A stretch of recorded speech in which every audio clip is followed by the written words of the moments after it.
So I'm a recovering crystal meth addict. I have about 25 years of experience with drugs. And I personally, I wasn't ready to give up the life. Again, everyone's individual circumstances are going to be different. For myself, like I started using when I was 16 years old. I'm now 43 years old. I've spent more than half of my life using drugs. Any life that we lose to overdose, any life that we lose to drug addiction, these are people's parents, these are people's kids, these are people's brothers and sisters. They're not just a number statistic. These are people that have an impact on other people's lives, and it makes it harder and harder every day to hear of the people who are losing in the show. Look on my brother, he stay with the yeah. I done been staying essential. Now me and bro with a whip and a rental. We're matching price with the ass on the dental. Bling. Baby, I'm talking facts. I got a heat in the sexual. One day I'ma take you off the metro. Skr away. KTW, KTW. Tri-City, KTW. Boy, what's wrong with you? Yeah, come pull up a bro and we body you. Think you're invincible. Hey, you just missed the mark.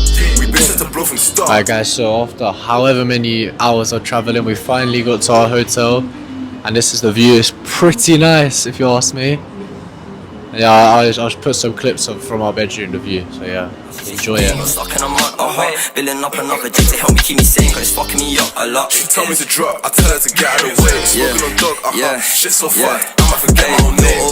Okay, fresh start to the day, even when I dead sleep on hard when I'm paid. Hate me, try rain, man, these man just fade. On the MVC, all in your face. Bad little bitch came with a 3-5 and left me with a whole lot of bread. Brains insane, but the head's on a low blow, and the body with the arms top toes like whoa. Bro still walk with a pole, locked on her arms up, so won't go on it all. Alright guys, so I'm in Vancouver at the moment, and I love it here, the view, the sun, everything's so nice. It's so nice here, but the one thing you can't help but notice is the drug addicts and the homeless people that's literally on every block, every corner of every street. And maybe I'm from London, so maybe it's the same there, but it's just 'cause it's smaller here, you notice it more. But it just stands out a lot more. Yeah, I done been staying essential. Now me and bro. Yesterday I was walking home. I was walking down the street in the morning. I saw one guy passed out, and in the evening I went down the same street on the opposite side of the road. I saw the exact same guy passed out. Like this whole day he didn't do nothing. He's passed out. Went to the other side of the road, passed out. And then another time I was walking. There was a guy on the ground. We thought he was dead because he didn't look like he was breathing. He had needles all around him. But I've been doing some research. I found like a charity company thing called Together We Can, and so tomorrow I'm going to visit one of them on the other side of Vancouver. Like I'm going to their offices to do an interview of one of the people that works there, just to understand the situation a bit more, and yeah, to get content basically. So yeah, I'm going to take you lot along with me, along with the journey, and obviously show you lot the interview and just show you lot what happens. Hopefully you lot can understand it better and I can understand it better. Look on my brother, he stay with the yeah. I done been staying essential. Now me and bro with a whip and a rental. We're matching price with the ass on the dental. Bling. Baby, I'm talking facts. I got a heat in the sexual. One day I'ma take you off the metro. Skr away. KTW, KTW. Tri-City, KTW. Boy, what's wrong with you? Yeah, come pull up a bro and we body you. Think you're invincible. Hey, you just missed the mark. We been set to blow from start. All they can need is sparks. I'm tryna light this batch, try put all the fam in a Subaru hatchback, fly out to France with a baddie, I back that. The floor like 400. So could you tell us about what Together We Can does? Absolutely. So Together We Can is a registered charity treatment center. So what that is we help at any given time 300 men and women escape from a life of drugs through addiction and alcohol addiction treatment services. So basically, someone will come either off the street or be referred, from their work that's having a problem with drugs and alcohol. And we offer a variety of different treatment methods, whether it's 12-step, non-12-step, smart recovery that helps them learn about their addiction and get back to living life without the use of drugs. Okay, so have you got any experiences with drugs? Absolutely. So myself, next week is actually my 3-year sobriety milestone. So I'm a recovering crystal meth addict. I have about 25 years of experience with drugs. And I personally, I wasn't ready to give up the life until, fairly recently. I was what some people call a functional addict, meaning that, I would still use, I could still pay my rent, but it was getting worse and worse. I was a daily intravenous user, and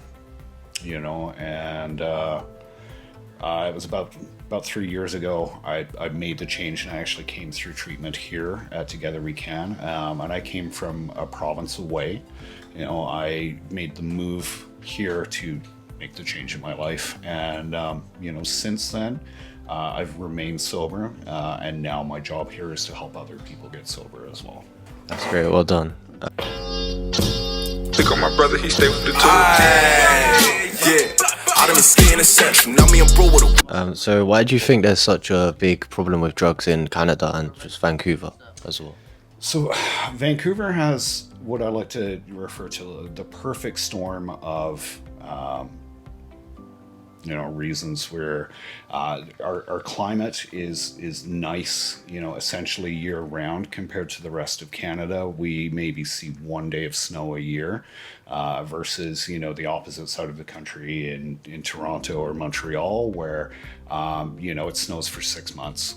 Here we'll get rain, even with sunny breaks, and everything else. So, Vancouver is probably one of the easier places to be homeless, and with that as well, we do operate one of Canada's largest shipping ports, which means that we do see a lot of influx of drugs from overseas, from the Asian market, where they're consistently coming up with new varieties of designer drugs, in order to bypass Canadian and US regulations. So we see everything before it makes its way across Canada, and for a lot of people that it just means it's easier access to everything. So yeah, last year in Vancouver, they had, in British Columbia, which is basically the state that Vancouver's in, they had their worst death tally from overdosing on drugs, which was 2,224, which is a lot. It's the worst they've ever had in a year. Due to drugs. Okay, so do you think there's a way of improving the situation, and if so, how can they improve it? Definitely, I would say we can improve things in Vancouver in general, just with better access to services. There's been a very large focus on what they call the 4-pillar approach, which is prevention, enforcement, access to services. But one of the neglected areas is access to treatment.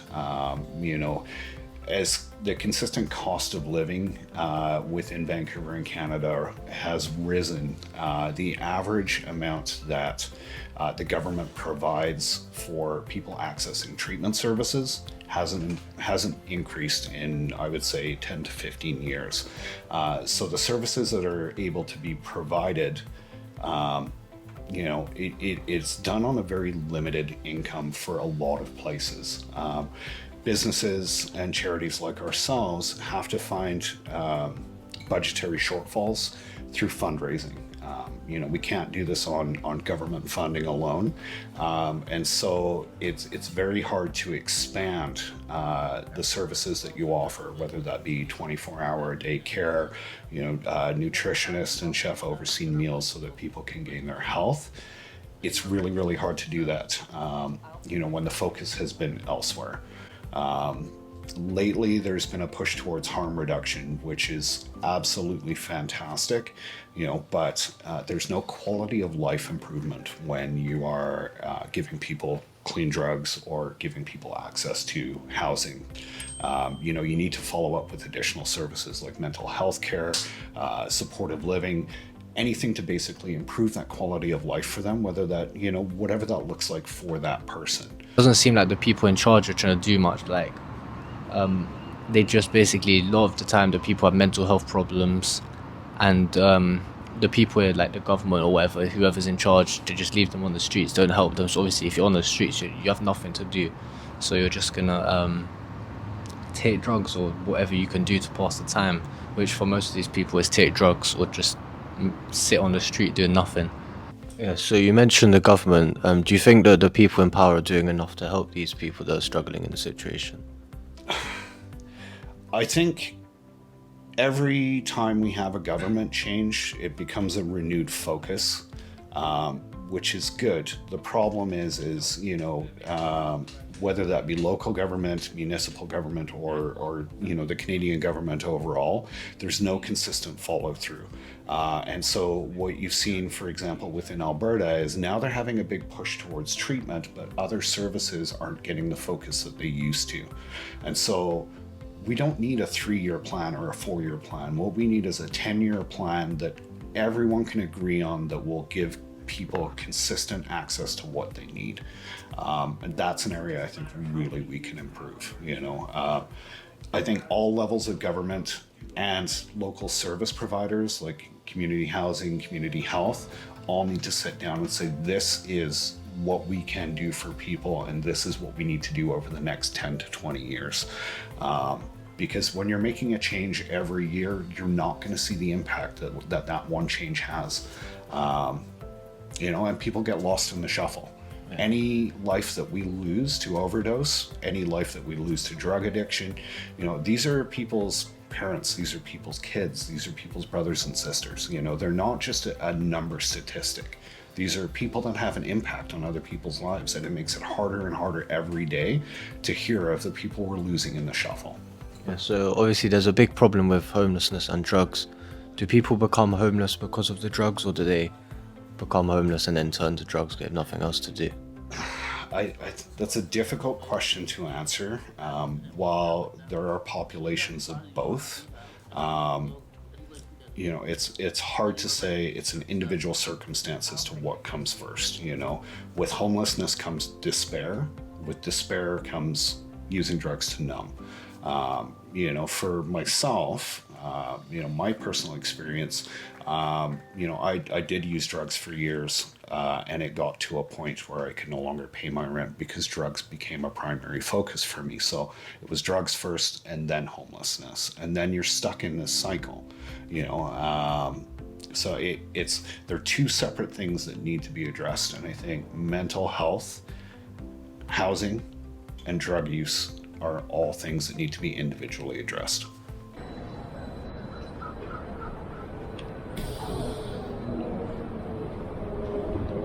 And my final question is, do people does this start from young, or do they, as they get older, does it end up becoming a problem or is it an individual thing? Different? Again, everyone's individual circumstances are going to be different. For myself, like I started using when I was 16 years old. I'm now 43 years old. I've spent more than half of my life using drugs. For some people, it's manageable. They'll have a couple of drinks, for example, a week, or they'll only use on weekends. But a binge user and a daily user, it's all circumstantial. It's all what you're trying to escape or avoid, or that feeling that you're trying to capture. The one thing that we all have in common is we all get to a point where we can't do things on our own, but a lot of it is we're too proud to ask for help.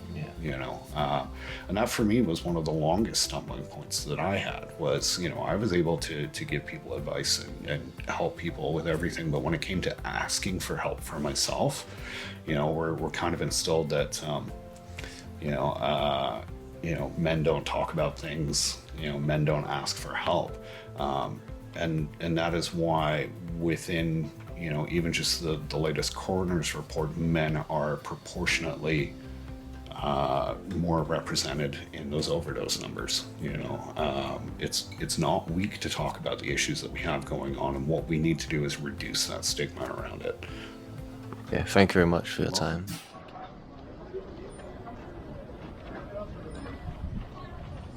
Let's see, go right above me. I'm moving. No, it's like it's purist. And then it gets, oh my, yeah. So it's the next day. Oh my god! It's the next day after after I interviewed David, I want to say a big thank you to him and to just Together We Can in general. They gave me this free t-shirt, which is pretty sick. They gave me 2 actually, but I gave one to my dad. But yeah, they gave me this t-shirt. And I've got, if you lot want to donate to, bro, shut up. If you lot want to donate to Together We Can just to help the people struggling with drugs, then I'll leave the link to where you can donate in the description. And yeah, I want to say, again, massive thank you to them. It was a great opportunity, good to get experience interviewing more people. And yeah, if you lot enjoy this type of video, then let me know in the comments below. And yeah, I'll see you lot in the next video.